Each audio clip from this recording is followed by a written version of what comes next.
किसान भाइयों, कार्यक्रम कृषि दर्शन में एक बार फिर से आपका स्वागत है। जैसा कि आप जानते हैं, कार्यक्रम कृषि दर्शन में हम हर संभव कोशिश करते हैं कि खेती किसानी से जुड़ी हुई तमाम विषयों की जानकारी आप तक लेकर आ सकें, जिससे आप अपनी खेती किसानी को बेहतर बना सकें। आज एक महत्वपूर्ण विषय पर कार्यक्रम में हम चर्चा करने वाले हैं। जी हाँ, आज कार्यक्रम में हम बात करेंगे नए फलदार बगीचों की देखभाल के बारे में। इस विषय पर महत्वपूर्ण चर्चा करेंगे और इस विषय पर चर्चा करने के लिए कार्यक्रम में आज हमने आमंत्रित किया है हमारे आज के विशेषज्ञ डॉक्टर कमल कुमार मीणा। आप आचार्य उद्यान रारी दुर्गापुरा हैं। डॉक्टर साहब, आपका हमारे कार्यक्रम कृषि दर्शन में बहुत बहुत स्वागत है। डॉक्टर साहब, जैसे कि हमने हमारे दर्शकों और किसान भाइयों को बताया कि आज कार्यक्रम में हम बात कर रहे हैं नए फलदार बगीचों की देखभाल के बारे में। और जैसा कि हम सब जानते हैं कि जो हमारे नए फलदार बगीचे हैं उनकी स्थापना अभी पीछे कुछ समय पहले हमारे सभी किसान भाइयों ने की है। तो अब जो मुख्य बात है वो ये है कि वह देख रेख किस प्रकार से करें, कौन कौन सी मुख्य बातें हैं जिनका हमारे किसान भाई ध्यान दें, इस पर आप हमें बताइए। जैसे किसान भाइयों ने अभी जून से 25 जून 20 जून के बाद में इस बार बरसात भी जल्दी चालू हो गई थी, तो लेके और अभी सितंबर तक लास्ट तक के जो फलदार बगीचे स्थापना करी है, तो उस बगीचों में इस दौरान में 10 से 15% 20% किसी कारणवश से जो फलदार पौधे नष्ट हो जाते हैं या स्थापना के बाद में, तो हमें उस बगीचे के अंदर उसी फलदार पौधे का उसी किस्म के जो पौधे हमारे पास जो हमने रिजर्व में रख रखे हैं या फिर वहाँ उस नर्सरी से लेकर और उन्हीं पौधों को हमें शाम के वक्त में थावले को अच्छी तरह निराई गुड़ाई करके और उन पौधों का रोपण अच्छी तरह कर देना चाहिए और शाम को समय उसमें पानी लगा देना चाहिए, जिससे कि उस फलदार बगीचे के अंदर उस विशेष किस्म के पौधों की संख्या समान रहेगी, दूसरी किस्म नहीं रहेगी, तो क्वालिटी उस तरह की उस किस्म की मेंटेन रहेगी। जी डॉक्टर साहब, ये तो आपने बताया कि मुख्य हमारे किसान भाइयों को जिन्होंने नए फलदार बगीचे लगा रखे हैं क्या ध्यान रखना चाहिए। सर, सबसे पहले जो बात आती है हमारे किसान भाइयों के लिए बहुत एक चिंता का ये विषय रहता है खरपतवार। जो बगीचे उनमें खरपतवार लग जाता है तो उसका नियंत्रण जो है, खरपतवार का नियंत्रण जो है वो किस प्रकार से किसान भाई करें, इसमें आप हमें डिटेल में बताइए। कौन कौन सी विधि अपना सकते हैं, कौन कौन सी चीज़ों का इस्तेमाल कर सकते हैं खरपतवार नियंत्रण करने के लिए। बाग बगीचों में खरपतवार की समस्या बहुत बड़ी समस्या है। खरपतवार वो अवांछित पौधे हैं जो हमारे बिना चाहे हमारे जो फलदार बगीचे हैं उसके थावलों में या खेत में उग जाते हैं, तो वो अत्यधिक मात्रा में जो फलदार बगीचों के जो ज़मीन में हमारा जो खाद्य या पोषण रहता है उससे वो शोषित करते रहते हैं, तो उनसे हमें कोई लाभ नहीं होता। तो उसके लिए हमें समय समय पर उसकी लगातार निराई गुड़ाई करते हुए और उन्होंने जड़ सहित ही उन्हें निकाल देना चाहिए जहाँ कंटिन्यू, क्योंकि इस बार जो लगातार बरसात के बाद में हम सबको ज्ञात है कि अधिक मात्रा में विभिन्न प्रकार के खरपतवार उगाते हैं। उन खरपतवारों को हमें खुरपी द्वारा निराई गुड़ाई करके या हाथ के द्वारा अच्छी तरह करके और पूरे खेत में रोटावेटर या हल चलाकर समझ के, यानी खेत की साफ़ सफाई बहुत ही आवश्यक है। क्योंकि अगर हम खेत की साफ़ सफाई रखेंगे और हमारे थावले की जिसमें हमारा पौधा रहता है उसका एक क्षेत्र रहता है, तो उसकी हम साफ़ सफाई रखेंगे, निराई गुड़ा करेंगे, तो उसमें जो फलदार पौधा है उसकी जड़ों को जो श्वसन क्रिया जड़ों के माध्यम से होती है तो अवरुद्ध नहीं होगी और उससे हमारा पौधा को जड़ों का विकास होगा। जड़ों का विकास होगा तो पौधा ऊपर भी तेज़ी से विकास करेगा। इसलिए खरपतवार को हमें समय समय पर निकालते रहना चाहिए और जहाँ तक है कि हाथ के द्वारा निराई गुड़ाई द्वारा ही हमें खरपतवार ज़्यादा से ज़्यादा निकालना चाहिए। खरपतवार नाशी का उपयोग हमें कम करना चाहिए क्योंकि उसका साइड इफ़ेक्ट मृदा पे भी आता है और कहीं गलती से अगर पौधे पे, फलदार पौधे पे उसका छिड़काव जाए तो पौधे को भी नुकसान हो सकता है। इसलिए हमें हाथ से निराई गुड़ाई करके और खरपतवारों को निकालते समय समय पर रहना चाहिए। जी डॉक्टर साहब, बहुत अच्छी बात कही आपने कि हमारे किसान साथियों को रसायनों का उपयोग कम करना चाहिए, अपने हाथों से ही निराई गुड़ाई करके खरपतवार का नियंत्रण करना चाहिए। डॉक्टर साहब, कहते हैं कि फसल कोई भी हो, हम चाहे फल की बात करें या सब्जी की बात करें या अन्य किसी फसल की बात करें, तो उसकी गुणवत्ता और पैदावार में पानी का बहुत महत्वपूर्ण योगदान होता है, सिंचाई का महत्वपूर्ण योगदान होता है। तो जो हमारे किसान साथी जिन्होंने फलदार बगीचे की स्थापना कर चुके हैं, जो लगा चुके हैं जिन्होंने, वो इन फलदार बगीचों में जो सिंचाई प्रबंधन है वह किस प्रकार से करें, आप हमारे किसान साथियों को बताइए। जी, कि पानी से ये है कि जड़ों के माध्यम से पौधा अपना जो भोजन बनाता तो वो एक तरल फॉर्म में बनाता है, लिक्विड फॉर्म में प्लांट अपना फूड लेता है या अपना भोजन बनाता है। तो उसके लिए समय समय पे हमें उसकी जो सिंचाई व्यवस्था पे पूरा ध्यान रखना चाहिए। इसके लिए सबसे बढ़िया, सबसे उपयुक्त तरीका ये है कि हमें जो बूंद बूंद सिंचाई पद्धति है, जो ड्रिप इरिगेशन है, वो हमें काम में लेनी चाहिए। क्योंकि बूंद बूंद सिंचाई पद्धति सीधा जो जड़ का क्षेत्र है, उस जड़ क्षेत्र के अंदर ही समय समय पर बूंद बूंद से पानी जाता रहता है। तो उससे उसमें जो मोटिलिटी है या विल्टिंग पॉइंट है या जो एक गैप लगता है, इरिगेशन का जो गैप लगता है, उससे जो मुरझाता है पौधा, तो उसके मरने के कम चांस है। इसके साथ साथ हमारे पानी की बचत होती है बूंद बूंद सिंचाई पद्धति द्वारा। इसके अलावा जब वो पर्टिकुलरली या विशेष रूप से खाली जड़ क्षेत्र में या उस थावले में बूंद बूंद के माध्यम से पानी जाता है, तो दूसरी जगह अगर हम बहुत फ्लड में या नालियों के माध्यम से पानी देते हैं, तो वहाँ दूसरी जगह पानी की वजह से खरपतवार उग जाते हैं। तो इसलिए हम बूंद बूंद सिंचाई से जड़ों में पानी देते रहें, जो और वो भी रात के समय में या शाम के समय हम पानी दें, तो वो सुबह तक प्लांट जो दिन में हीट रहती है उसका साइड इफ़ेक्ट नहीं होता और वो ज़्यादा प्रभावी रूप से अच्छा रहता है। और ज़्यादातर किसान भाइयों को मैं सलाह देना चाहता हूँ कि जो हम अब बूंद बूंद सिंचाई पद्धति के लिए जो भी हम पाइपलाइन यूज करते हैं, वो काली ब्लैक न लेकर आजकल सफ़ेद जो पाइपलाइन है वो आ रही है। क्योंकि काली पाइपलाइन में अगर दिन भर उसमें पानी भरा हुआ है और दिन में टेम्परेचर था, तो काली चीज़ ऊष्मा को ज़्यादा सोचती, तो पानी का टेम्परेचर, वो दिन भर पानी उसमें अगर भरा है तो बहुत तेज़ी से बढ़ेगा। तो फिर हम उस सिंचाई देंगे तो जड़ों के अंदर गर्म पानी जाएगा, तो उसका नुकसान हो सकता है। जबकि सफ़ेद नाली जो ड्रिप लाइन्स है, उसके अंदर पानी टेम्परेचर कम बढ़ता है, तो इसलिए सफ़ेद जो नलियाँ उनका उपयोग करते हुए बूंद बूंद सिंचाई से पानी दें। और हम बूंद बूंद सिंचाई के माध्यम से जो तरल फॉर्म के अंदर खाद्य लिक्विड फर्टिलाइज़र है या इंसेक्टिसाइड है, जो दीमक के लिए है, दीमक की दवा है, वो भी हम दे सकते हैं। तो वो भी हमारी बचत होती है। इस प्रकार से हमें सिंचाई प्रबंधन समय समय पर करते रहना चाहिए, जिससे विल्टिंग पॉइंट ना आए। जी डॉक्टर साहब, बहुत महत्वपूर्ण और विशेष जानकारी आप आज हमें और हमारे किसान साथियों को दे रहे हैं। आपने बताया कि सिंचाई प्रबंधन कैसे कर सकते हैं हमारे सभी किसान भाई जिन्होंने नए फलदार बगीचे स्थापित कर रखे हैं और जो उनकी देखभाल कर रहे हैं, देखरेख कर रहे हैं। सर, सिंचाई के बाद बात आती है मुख्यतः खाद एवं उर्वरक की। तो जो हमारे किसान भाई हैं, अपने बगीचों में खाद और उर्वरक का प्रबंधन कैसे करें जिससे कि वह अच्छी पैदावार ले सकें, अपनी आर्थिक स्थिति में इजाफा कर सकें, अच्छा मुनाफा कमा सकें, अच्छी गुणवत्ता वाली पैदावार लेकर? किसान भाइयों को खाद एवं उर्वरक का जो प्रबंधन है, वो उसके लिए विशेष रूप से उन्हें विशेष शुरुआती जो दिन हैं या समय जो, तो क्योंकि प्रारंभिक समय में 3 वर्ष तक विशेष रूप से ध्यान रखना चाहिए।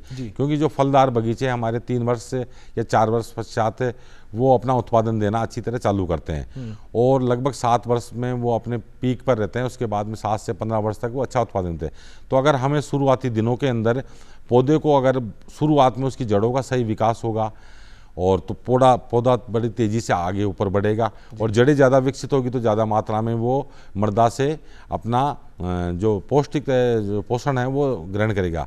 इसके लिए हमें विशेष रूप से जो नए फलदार बगीचे हैं उनके थावलों की, जैसा कि मैंने पूर्व में बताया कि अच्छी तरह निराई गुड़ाई करके खरपतवार निकाल के और प्रति थावला 5 से 10 किलो जो केंचुआ खाद है, वर्मी कंपोस्ट है या अच्छी सड़ी गली मिंगनी की खाद है या FIM है, फार्म यार्ड मैन्योर, गाय भैंस गोबर की, जिसके अंदर उसको हम अच्छी सड़ी गली होनी चाहिए, छान कर उसमें प्लास्टिक कंकर वगैरह नहीं, बिल्कुल साफ़ हो।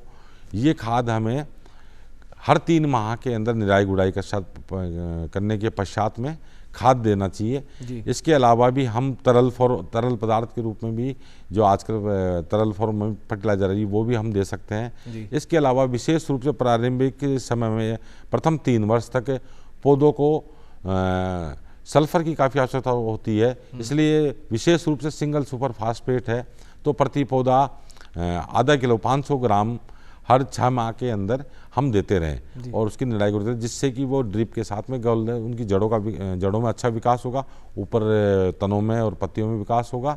तो इससे पौधा तेज़ी से मजबूत होगा। पौधा मजबूत होगा तो रोग व्याधि कीट इनसे उसमें प्रतिरोधक क्षमता भी बढ़ेगी। जी डॉक्टर साहब, अब अगला जो सवाल है हमारे किसान भाइयों का और हमारा, क्योंकि जो भी फलदार बगीचे होते हैं सर, इसमें सबसे ज़्यादा हमारे किसान भाइयों के लिए एक चैलेंज होता है दीमक का प्रकोप या अन्य कीट व्याधियों का प्रकोप जो सबसे ज़्यादा पाया जाता है, सबसे ज़्यादा उन्हें उस चीज़ को झेलना पड़ता है किसान साथियों को। तो अगर मैं आपसे जानना चाहूँ कि दीमक और कीट व्याधियाँ जितनी भी हैं फलदार बगीचों में लगती है, उसका प्रकोप कम पड़े या उसका प्रबंधन कैसे कर सकते हैं हमारे किसान साथी? जी, क्योंकि दीमक मिट्टी में जैसे ही बरसात का समय होता है तो पानी के साथ नीचे से चली जाती है, फिर आती है ऊपर। तो दीमक एक ऐसा परजीवी है जो उसमें उसकी जड़ों को धीरे धीरे नुकसान करता रहता है। इसके अलावा कुछ बगीचों में अमरूद है, अनार है, इसके अंदर नेमेटोड की भी समस्या रहती है।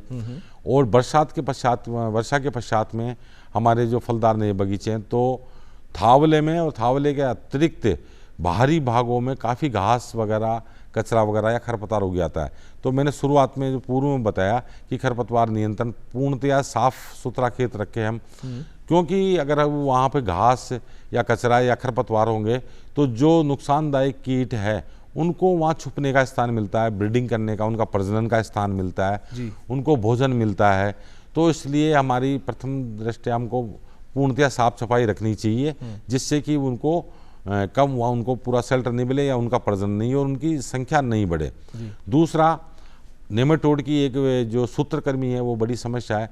इसके लिए किसान भाई जो हमारा थावला होता है उसके अंदर वो अपना जो हजारा के पौधे हैं, हजारा उसके लिए एक प्रतिरोधी है, उसमें पानी भी जाता है और हजारा के जो सीडलिंग्स है वो लगाएं, उससे वो उसमें नेमेटोड की जो कम अटैक होता है या होता नहीं है तो और उसको अतिरिक्त आय भी उससे मिल सकेगी जो उसके हजारा जो गेंदा के फूलों से।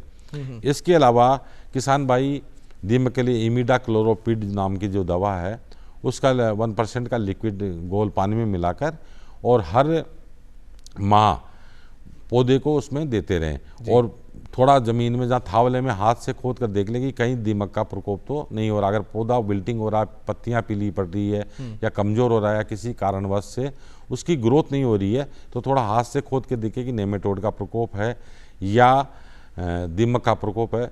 तो इसके लिए वो अपना उसमें पानी के माध्यम से जड़ों के अंदर दे। इसके अतिरिक्त कुछ कीट है जो पत्तियों पे रस सूंघते हैं और वो पत्तियों के निचले हिस्से की तरफ में वो छिप जाते हैं जी। तो उसके लिए भी हमें जो सिस्टेमेटिक इंसेक्टिसाइड है, इमिडाक्लोरोपिड है, पॉलीफ्रॉस है, ये इसका स्प्रे समय समय पे हर एक माह के अंतराल पे स्प्रे करते रहें, जिससे कि वो रस चूसने वाले कीट है या अन्य cutting and chewing and bind type के जो कीट है उनका प्रकोप रुक सके। जी जी डॉक्टर साहब बहुत अच्छी जानकारी दे रहे हैं आप आज हमें नए फलदार बगीचों की देखभाल के बारे में। अब सर एक सवाल है कि अभी क्योंकि पिछले दिनों बारिश रही, तापमान जो है वो कम रहा और अभी एकदम से बारिश रुक चुकी है, तापमान थोड़ा बढ़ गया है और आने वाले दिनों में सर्दी भी आने वाली है, तापमान फिर से गिरने वाला है। तो ये सर ये जो तापमान का जो चक्र चलने वाला है इस ऋतु में या ऐसे समय में किसान भाई जो हैं वो अपने तापमान को कैसे मैनेजमेंट करें, कैसे मैनेज करें अपने फलदार बगीचों को, ये जो तापमान में वेरिएशन आने वाला है इस तरीके से? बिल्कुल, बरसात पश्चात के अंदर जो पोल्यूशन होता है, प्रदूषण होता है, वो सारा नीचे आता है और जो अल्ट्रा वायलेट जो रेज है, किरणें हैं या सन की, अगर टेम्परेचर 35-36 भी रहता है लेकिन फीलिंग 45 के आसपास फीलिंग टेम्परेचर ये लगता है जी। और कुछ जो नमी होती है ज़मीन के अंदर, क्योंकि बरसात खत्म होने के तुरंत बाद में नमी उसमें जो रहती है तो वाष्पीकरण का टेम्परेचर बहुत ज़्यादा होता है जी। और नए फलदार बगीचे होते हैं उनकी उम्र जो पौधे होते हैं 1 साल की रहती है तो उसमें ग्रोथ आगे चलती है तो बहुत ही कोमल ग्रोथ होती है। तो अभी जो 15 सितंबर से 15 अक्टूबर तक या 31 अक्टूबर तक टेम्परेचर एक बार राइज होगा, बढ़ेगा। इस दौरान में हमारे नए फलदार बगीचों में जो भी नई ऊपर वाली ग्रोथ आती है वो पूरी जलने का चांस रहता है। इसके लिए एक तो हमें हर 2 या 3 दिन पे शाम के समय में हमको उसमें ड्रिप इरिगेशन द्वारा अपनी सिंचाई करते रहना चाहिए और खाद और पोषण नियंत्रण पूरा रखना चाहिए। इसके अतिरिक्त जो ऊपरी हिस्सा है जो हमारे फलदार बगीचे का हमारे पौधे का, उसको हम टाट बोरी या किसी छाया से, ताकि उस पर सीधी सनलाइट या सूर्य की रोशनी ना पड़े, ताकि वो ऊपर वाली जो टिप है ग्रोथ है वो जले नहीं, उसको हमको कवर करके रखना चाहिए। इसके बाद में लगभग नवंबर में और नवंबर दिसंबर में थोड़ा टेम्परेचर धीरे धीरे डाउन की तरफ जाएगा, कम जाएगा जी। तो वो फिर दिसंबर में 15 दिसंबर से और फरवरी 15 फरवरी या एंड ऑफ फरवरी तक में टेम्परेचर हमारा डाउन की तरफ, नीचे की तरफ जाता है। कई बार 0 डिग्री 2 डिग्री या माइनस में भी कुछ इलाकों में, राजस्थान में जोबनेर है, फतेहपुर है जी, तो वहाँ पर वो माइनस में जाने से उन पौधों में पत्तियों में जो कोशिका द्रव्य होता है तो 0 डिग्री या उससे नीचे टेम्परेचर जाने पे वो कोशिका द्रव्य जो पानी के रूप में है वो उन पत्तियों में जम जाता है। उन पत्तियों में जमने के कारण से बर्फ़ में परिवर्तित होता है, तो बर्फ़ का आयतन पानी से ज़्यादा होता है तो वो पत्तियाँ फट जाती है, रप्चर हो जाती है जी। तो इसलिए हमको उस ठंड से बचाने के लिए एक तो हमें नियमित रूप से उसकी सिंचाई करनी चाहिए, गंधक का अम्ल 0.1% का उसका स्प्रे करना चाहिए जी। और हमारा जो बगीचा लगा हुआ है या हमारा जो खेत है उसके उत्तर दिशा के अंदर, क्योंकि सर्दी में जो उत्तरी हवाएं आती है हिमालय से वो ठंडक होती है, तो उत्तर दिशा के अंदर हमें जिस दिन वातावरण ठंडा हो, पाला पड़ने की संभावना हो, ठंड पड़ने की, तो उत्तर दिशा में हमें धुआं करे और हमेशा खेत के हमें विशेष रूप से उत्तर एवं पश्चिम दिशा के अंदर शेल्टर बेड, बड़े प्लांट्स की, तेजी से बढ़ने वाले प्लांट्स की एक रोज लगानी चाहिए ताकि वो लाइव फेंसिंग का काम करे, जिसमें हम आड़ू ले सकते हैं जो बहुत तेजी से बढ़ता है, उससे हमें अतिरिक्त आय बकरी के चारा के लिए मिलती है। उसके गैप में बीच में फिर हम करौंदा लगा सकते हैं ताकि वो जो छोटे जानवर है बाहर से उसका एक शेल्टर बन जाएगा, नीचे की हवाएं जो ठंडी हवाएं हैं वो नहीं आएगी और पश्चिम से गर्म हवाएं नहीं आएगी। इस प्रकार हम गर्मी और सर्दी का हमारे बगीचे में, नए फलदार बगीचे में जो पौधे लगे उनका बचाव करना बड़ा आवश्यक है, अति आवश्यक है। नहीं तो हमें फिर उस किस्म के पौधे नहीं मिलेंगे और जो मोटिलिटी होगी या पौधे मर जाएंगे तो हमारे लिए समस्या होगी, इसलिए हमें इस तरह बचाव करना चाहिए। जी डॉक्टर साहब, आपने अमूमन सारी मुख्य बातों के बारे में आपने हमें डिटेल में बताया कि किस प्रकार से फलदार बगीचों की देखभाल करते समय किसान भाइयों को मुख्य बातों का ध्यान रखना चाहिए। तो किसान साथियों, आज कार्यक्रम में हम चर्चा कर रहे थे नए फलदार बगीचों की देखभाल के बारे में और डॉक्टर साहब ने बहुत ही महत्वपूर्ण जानकारी आपको और हमें दी है। हम आशा करते हैं कि इस जानकारी को आप अपनी खेती किसानी में अपनाकर इसका लाभ लेंगे। किसान साथियों, अगर आप हमसे जुड़ना चाहते हैं या कार्यक्रम के प्रति हैं आपके कोई सुझाव तो आप पत्रों के माध्यम से हमसे जुड़ सकते हैं। हमारा पता है कृषि दर्शन, डीडी राजस्थान, दूरदर्शन केंद्र, झालाना डुंगरी, जयपुर। डॉक्टर साहब, आज कार्यक्रम में बहुत उचित और महत्वपूर्ण जानकारी आपने हमारे किसान भाइयों को और हमारे दर्शकों को दी है। कार्यक्रम में पधारने के लिए डॉक्टर साहब आपका बहुत बहुत धन्यवाद। थैंक यू, धन्यवाद।